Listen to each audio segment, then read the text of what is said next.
Jean-Paul Hurier mixe les sons de son prochain film en auditorium. Il a notamment reçu le César du meilleur son pour La Môme d'Olivier Dahan en 2008 et pour L'Odyssée de Jérôme Salle en 2017. Jean-Paul Huriers interview, césarisé à 2 reprises, cet ingénieur du son est en lice pour recevoir vendredi une nouvelle fois le prix du meilleur son dans le sens de la fête. Ce passionné, tapi dans l'ombre de son studio, nous présente les coulisses de son métier. Son nom ne vous dit rien.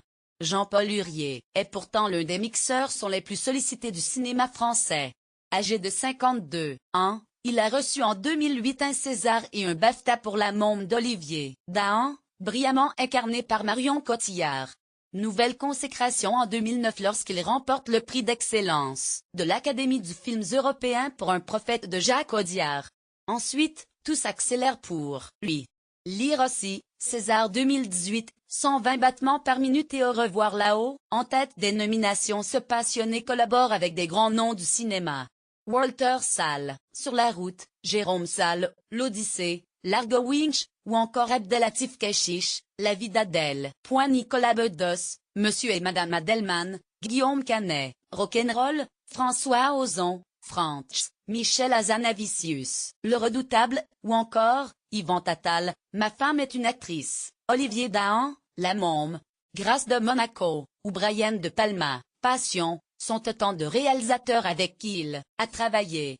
Lire aussi, un prix du public, La fausse bonne idée des César 2018 vendredi soir. Il concourt une nouvelle fois pour le César du meilleur son, avec le sens de la fête d'Éric Toledano et Olivier Nakache, dont la bande-son est signée par le contrebassiste de jazz israélien Avishai Cohen.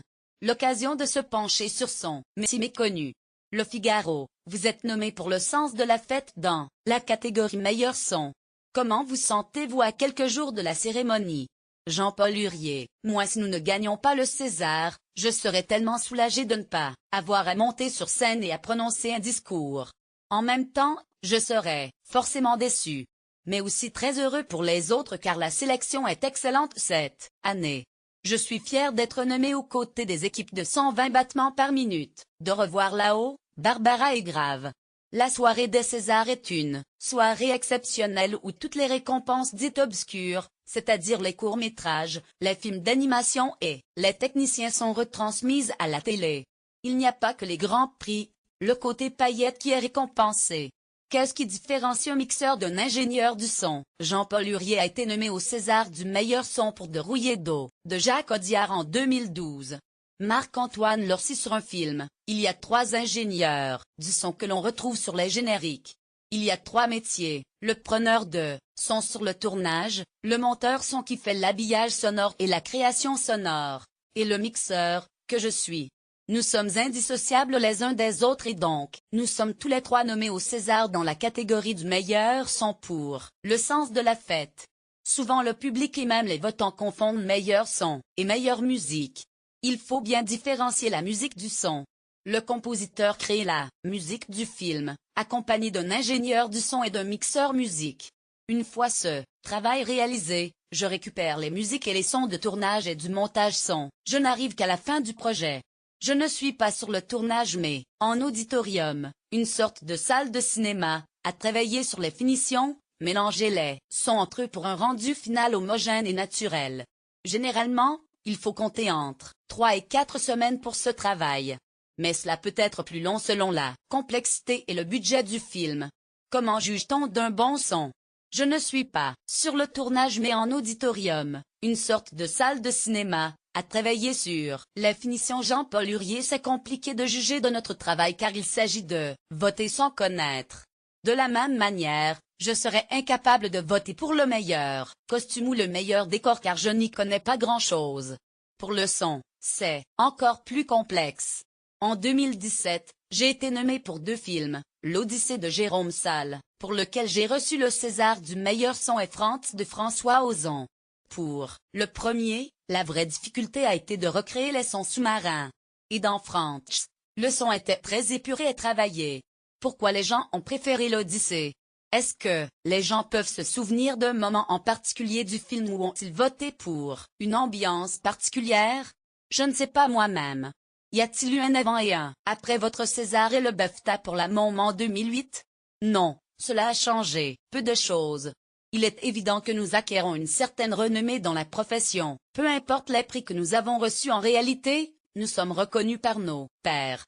Tous ceux qui sont nommés cette année ont quasiment déjà eu des prix. Les récompenses servent simplement à se donner confiance. Il arrive aussi que les prix procurent l'effet inverse, c'est que certains producteurs ou réalisateurs ne nous sollicitent plus. C'est une légende, une sorte de superstition autour du César qui engendrerait une période de désert pour certains techniciens, ou pour les espoirs masculins et féminins. Ils peuvent penser que nous sommes devenus indisponibles, ou inabordables financièrement parce que nous avons reçu un César. Il n'en est rien. Il y a comme une légende, une sorte de superstition autour du César qui engendrerait une période de désert. Jean-Paul Hurier, quelle satisfaction trouvez-vous dans votre métier? Je trouve ça stimulant, qu'au fil de la technique, notre travail devienne complètement transparent et qu'il se fonde complètement au reste de l'œuvre. Quand le montage d'un film est fini, il nous arrive comme nu.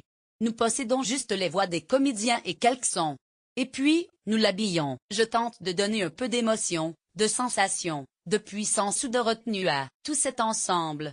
Ce qui est passionnant, c'est de travailler sur un film avec un réalisateur avec qui je partage le même univers et les mêmes fantasmes. Je m'y retrouve, artistiquement et humainement. N'est-ce pas frustrant de réaliser un travail invisible? Jean-Paul Hurier, en février 2018, au déjeuner des nommés au César. Élise Contenant. Ce n'est pas un hasard, cela correspond à un trait de caractère, celui d'aimer travailler en petit comité dans un studio sombre et de nouer des liens très privilégiés avec les réalisateurs. Il m'arrive aussi de composer des morceaux de musique pour des documentaires ou des longs métrages. Par exemple, il y a une scène dans Un crime de Manuel Pradal entre Emmanuel Béard et Harvey Keitel qui se déroule dans une boîte de nuit.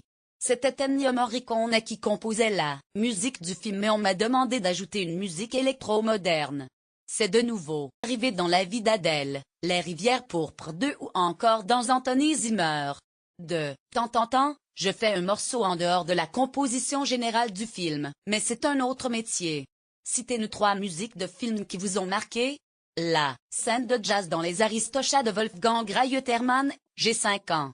Et puis, le générique de La folie des grandeurs composé par Michel Polnareff. J'ai 7 ans. Et il était une fois dans l'Ouest de Sergio Leone composé par Ennio Morricone. J'ai 11 ans. Ces 3 films ont été des chocs émotionnels. Ensuite, les univers de David Lynch, Jacques Tati, Antonioni ont été très fondateurs pour moi. C'est en voyant ces films que j'ai voulu faire ce métier. Comment êtes-vous parvenu à devenir mixeur? Adolescent, je voulais être David Bowie ou son producteur Tony Visconti. Jean-Paul Hurier, j'ai commencé la musique assez jeune. Je jouais dans des groupes et je composais. Puis, j'ai eu envie de m'acheter du matériel et des instruments comme une console ou un magnéto. Adolescent, je voulais être David Bowie ou son producteur Tony Visconti. J'aimais les grands de la pop musique anglaise. J'ai regardé derrière les pochettes le nom de l'ingénieur du son ou du directeur artistique. Après des études plutôt techniques, j'ai obtenu un BTS audiovisuel et intégré la FEMI. Êtes-vous nombreux à faire ce métier en France? Une trentaine de mixeurs travaillent régulièrement et autant qui travaillent occasionnellement ou qui démarrent dans cette profession. Nous nous connaissons tous plus ou moins. Jean-Paul Hurier, les récompenses servent simplement à se donner confiance. Académie des Césars, vous faites partie de l'association de mixeurs qui tend à faire sortir de l'ombre ce métier. Cette association, créée en 2015, rassemble des professionnels aguerris et des débutants. Nous avons créé cette association plus pour nous faire entendre auprès des producteurs et du CNC que pour nous faire connaître. Ça fait 10 ans que nous subissons la délocalisation de la post-production son, et nous refusons la dévalorisation de notre métier. Nous demandons la revalorisation de notre salaire minimum. Les instances du cinéma ont été incapables de reconnaître la dimension créative de nos métiers dans les textes conventionnels. Alors que dans les festivals ou les cérémonies telles que les Césars, les équipes sont aussi récompensées pour leur créativité et leur sens artistique. Quels sont les films sur lesquels vous travaillez? Actuellement, je travaille sur Kursk du Danois, Thomas Winterberg, produit par Europa et Luc Besson, avec Mathias Schenner, Colin Firth, Léa Seydoux, MDLR.